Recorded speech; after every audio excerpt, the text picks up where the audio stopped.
Hola chicos, ¿qué tal por ahí? Espero que bien. Bueno, vamos a ver hoy el quinto vídeo del franquismo y bueno, vamos a centrar en los años 50, que es una década bisagra entre la autarquía y el hambre de los años 40 y el desarrollo de los años 60. Pero ya empiezan a cambiar muchas cosas que van a configurar la España que hoy conocemos.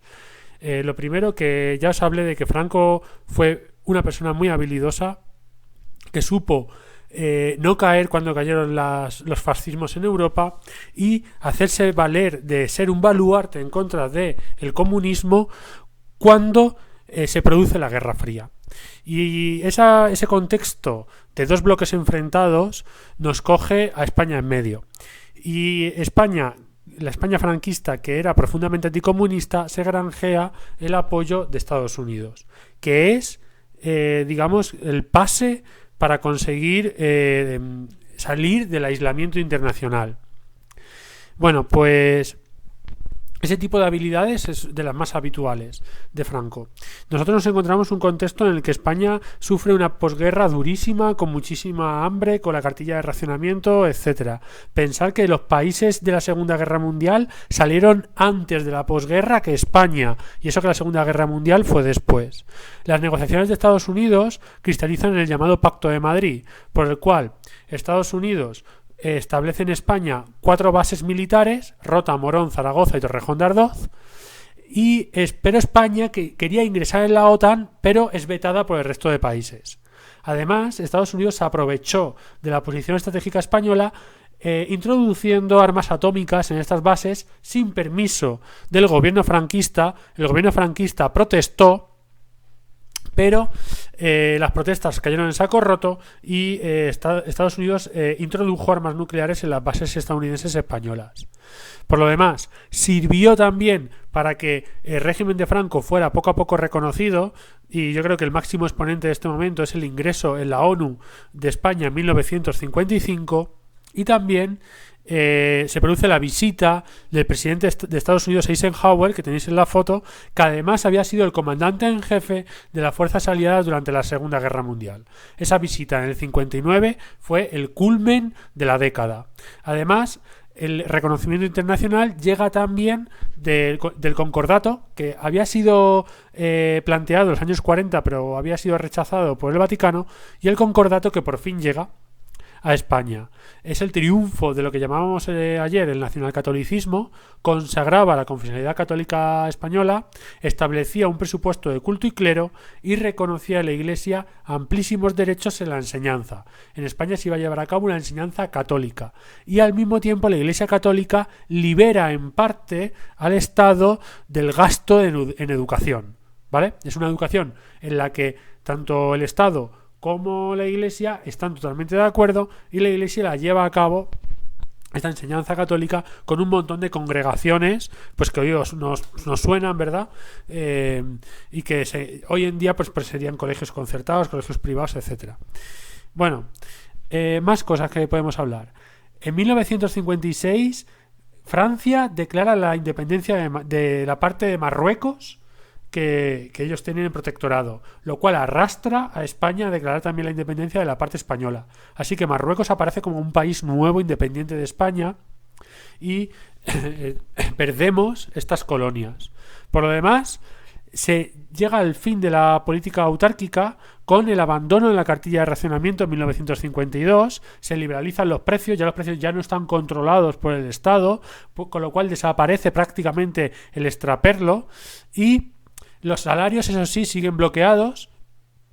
Las horas extras se limitan, se prohíbe el trabajo en domingo y festivos, etcétera. Esto provoca que en España se viva, por un lado, un endeudamiento, pero al mismo tiempo se pueda salir de la isla, de la economía autárquica.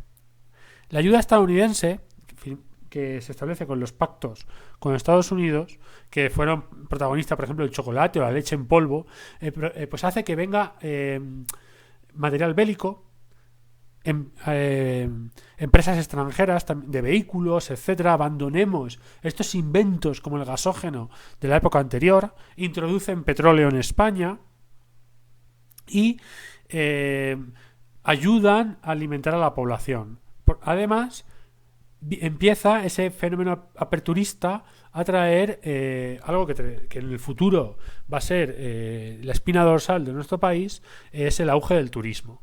¿Vale? España es un país atractivo para los turistas. Principalmente porque pues porque los precios españoles son baratísimos en comparación con Estados Unidos y con Europa.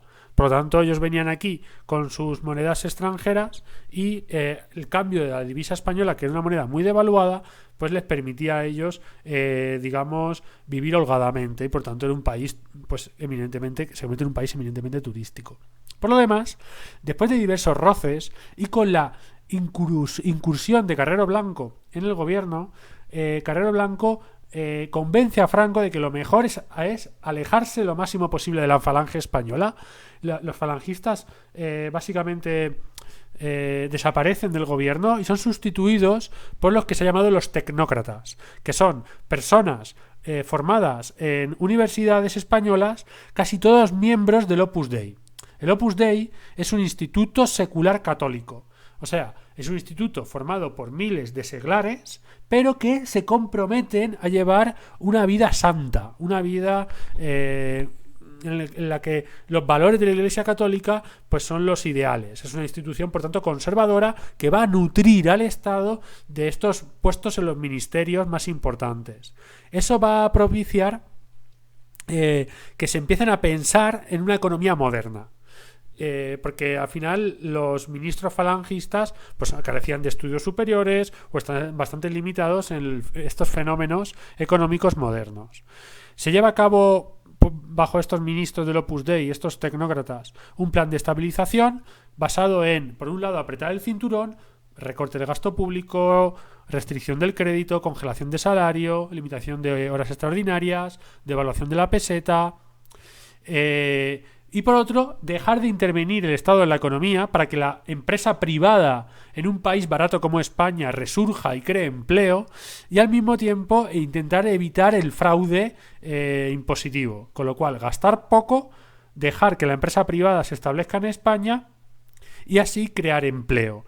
Esto tardó tiempo en llevarse a cabo, los efectos tardaron en llegar, se redujo el poder adquisitivo del asalariado y cerraron algunas empresas porque no tenían acceso a crédito. Esto hace que se produzca dos emigraciones: el éxodo rural del campo a la ciudad, que poco a poco también se va mecanizando, y también el éxodo a Europa. Primero en campañas, digamos, en campañas de temporeros, como puede ser recoger la uva en Francia, y luego ya de forma indefinida a Suiza, Alemania, etcétera. Es irse a Europa a buscar empleo, porque allí los salarios, aunque sean trabajos precarios, los salarios son mucho más altos que en España, y esas divisas que mandan a España sirven para alimentar a sus familias que están aquí básicamente empobrecidas. Bueno, pues este es el panorama, el caldo de cultivo para que en el año 60, a partir de los 60, se produzca el despegue español, lo que se ha llamado el milagro español.